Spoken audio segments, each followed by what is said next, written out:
नमस्कार। आज हम भारत के संविधान पर बात करेंगे, लेकिन एक अलग नजरिए से।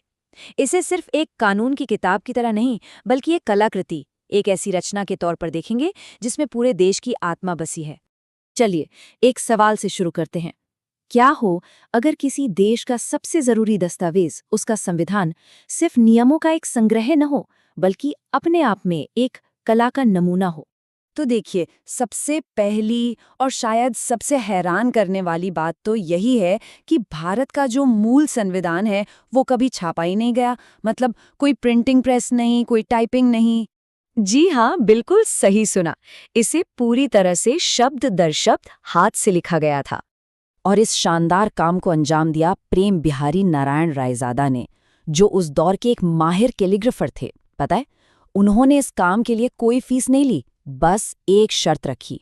उन्होंने कहा, मेरी एक ही शर्त है कि संविधान के हर पन्ने पर मैं अपना नाम लिखूंगा और आखिरी पन्ने पर अपने नाम के साथ अपने दादाजी का नाम भी लिखूंगा।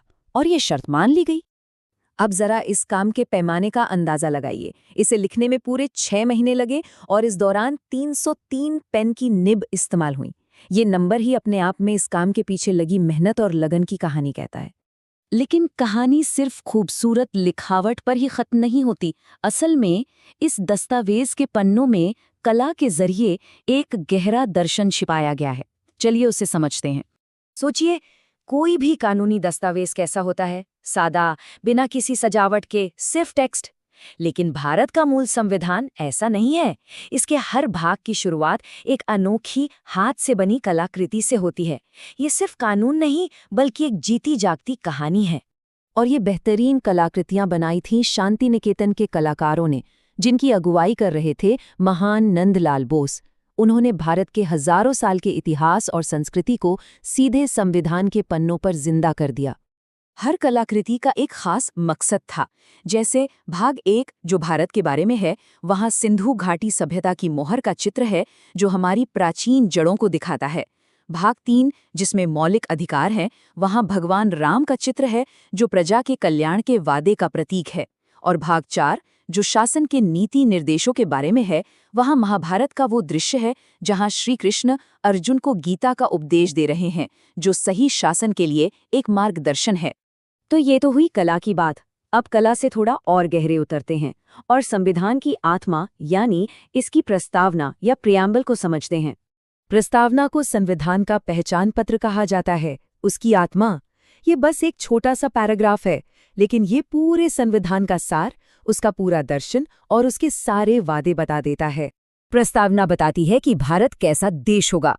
इसे याद रखने का एक आसान तरीका है SSDR, यानी सॉवरन यानी संप्रभु, सोशलिस्ट यानी समाजवादी, सेक्युलर यानी पंथनिरपेक्ष, डेमोक्रेटिक यानी लोकतांत्रिक और रिपब्लिक यानी गणराज्य। और इसके बाद ये अपने सभी नागरिकों से 3 सबसे बड़े वादे करता है।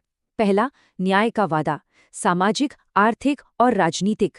दूसरा, स्वतंत्रता का, सोचने की, बोलने की, विश्वास और पूजा की।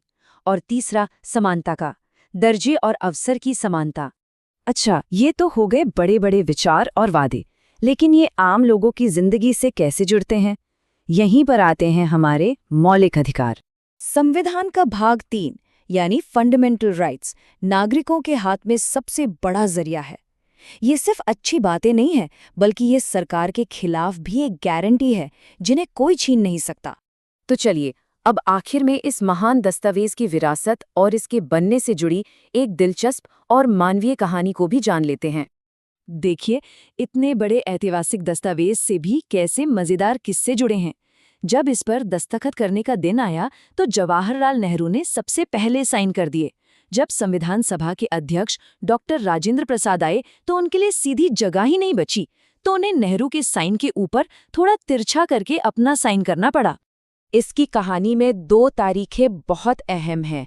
एक है 26 नवंबर 1949, जिस दिन संविधान सभा ने इसे अपना लिया, और दूसरी 26 जनवरी 1950, जिस दिन ये पूरी तरह से लागू हुआ, और इसी दिन को हम सब गणतंत्र दिवस के रूप में मनाते हैं। तो आखिर में एक सवाल उठता है, अगर किसी देश का संविधान सिर्फ कानून ही नहीं बल्कि एक कलाकृति भी हो, तो इससे वो देश खुद को किस नज़र से देखता है? इस पर सोचिएगा जरूर।